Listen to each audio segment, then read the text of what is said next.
So you just bought your first camera and you're wondering, what else can I buy so I can make better videos? Well, I got the answer in this video, so stay tuned.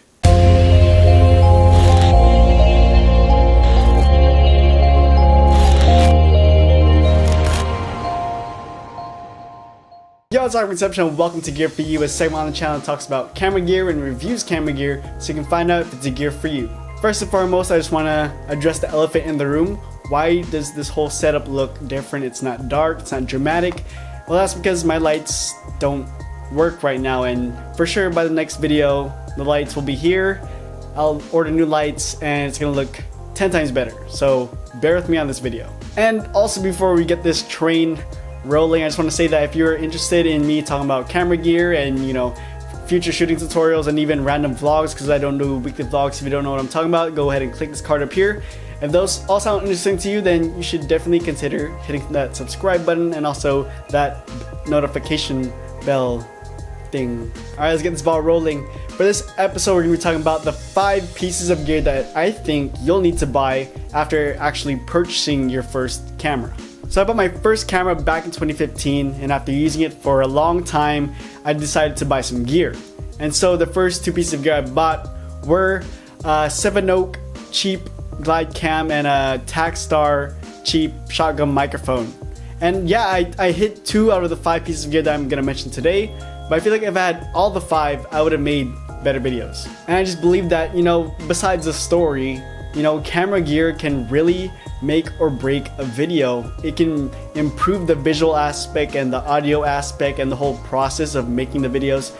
It can really help and make it easier and stronger and fast. It can just make it a whole lot better. Now let's go find out what are those 5 things to make better videos. So imagine shooting out there and it's either for your short film, your music video, or you're covering a wedding.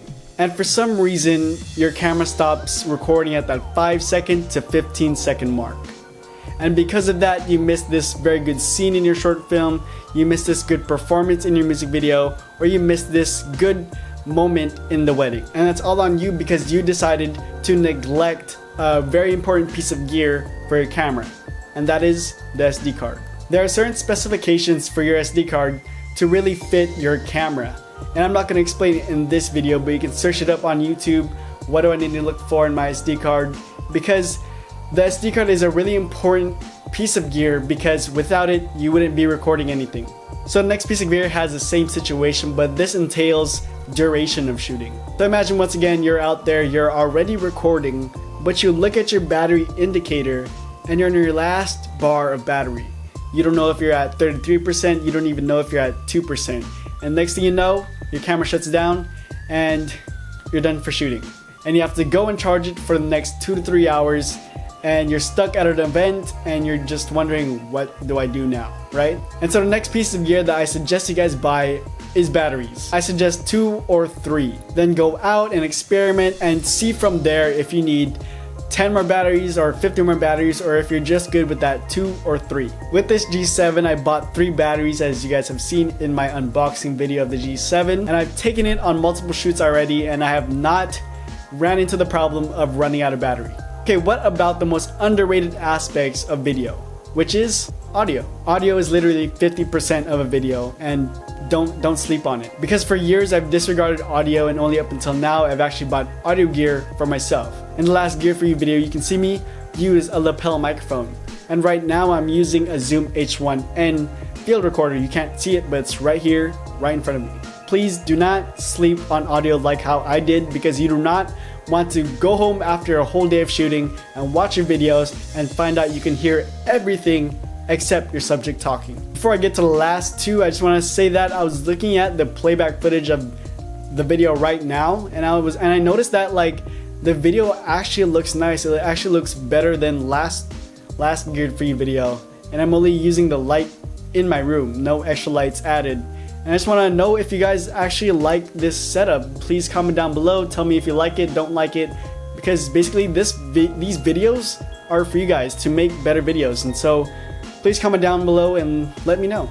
Moving on to the second to last pieces of gear, and we're moving on to the visual aspects of video. Now we all want that shallow depth of field type look. We want blurry backgrounds. We just basically want cinematic images. We want those eye candy shots for our videos. And that is where our prime lens comes to play. So basically what I'm saying, you need two types of lenses. You need a zoom, then you need a prime.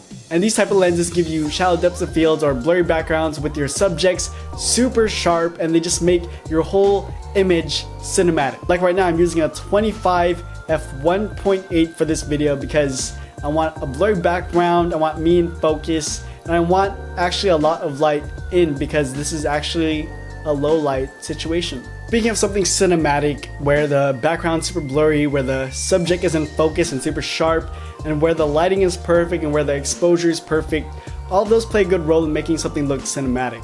But I believe motion also plays a good role in making something cinematic as well. When I speak of motion, I could be wrong here, so comment down below if I'm wrong, but when I speak of motion, it either entails of motion, actual motion, or no motion at all. And to achieve this cinematic look with motion is to get stabilizers. Stabilizers include tripods, glide cams, steady cams, electronic gimbals, sliders, and even shoulder rigs. If you are really just a beginner, like you're at that basic level right now, I suggest you go get a tripod because they can be lightweight or heavyweight, they can be used about anywhere, and they're super easy to use. If you made it all the way up until this point of the video, I appreciate you guys so much, and for that I give you a bonus piece of gear that you need to buy to make better videos. And that piece of gear is actually needed right now in this setup, which is lights. Without lights, you don't get a really good look at your subject and you don't get good exposure. You might just have to resort to using your bedroom light, which isn't really cinematic. So please don't be like me, don't sleep on lights. Actually, I'm gonna go get some lights this weekend.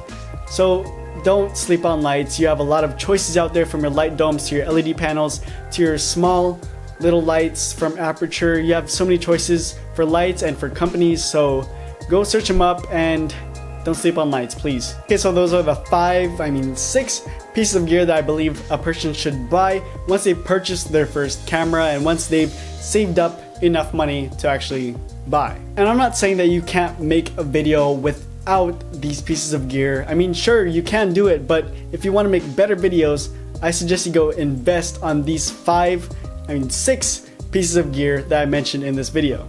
If this video helped you as a person who just bought their first camera and is wondering what they should buy next, then go ahead and hit that like button, and also comment down below what piece of gear have I mentioned would you need to buy for your music video, your event coverage, your vlog, your YouTube video, your short film. Go ahead and comment down below.